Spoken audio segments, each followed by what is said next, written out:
Right, number two. Number two. Okay.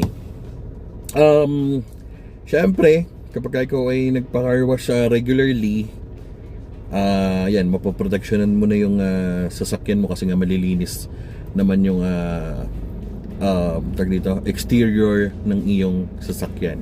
So, the next thing to do is make sure that you are using hydrophobic wax, or meron kang hydrophobic wax, nano-ceramic wax, or yung anything, basta wax. Bahala ka na. No? Di naman tayo nag-endorse dito, pero make sure that the product that you are using is legit. Okay? It's not from the backyard lang. It's from the legit supplier. Amazing. And it's proven and tested. Just use legit products. Alright? So,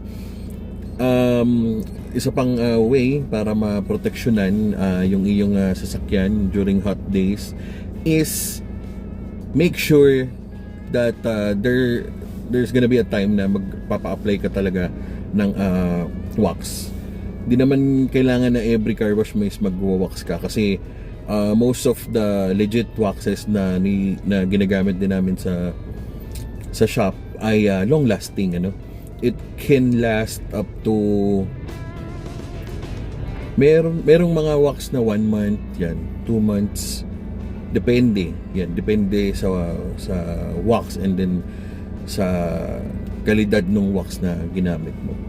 So ayun, isang way, hindi lang ano yan, hindi lang, kasi minsan nagkakaroon ng misconception, ano, ayaw magpa-wax ng mga tao kapag mainit ang panahon, kasi nga sabi nila pang tag-ulan lang naman daw, which is tama naman.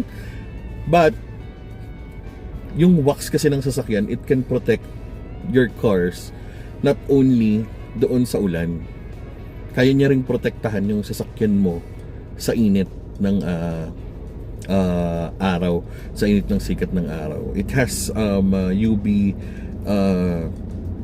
tag dito, UV protection, ano. Parang tao kapag nagsuswimming sa beach, sa swimming pool, di ba, nag-a-apply tayo ng sunscreen, yun.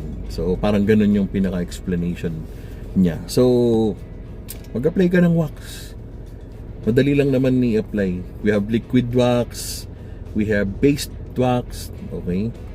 Basta make sure lang that the panel is ready for wax application, ano. Hindi basta wax lang, ha.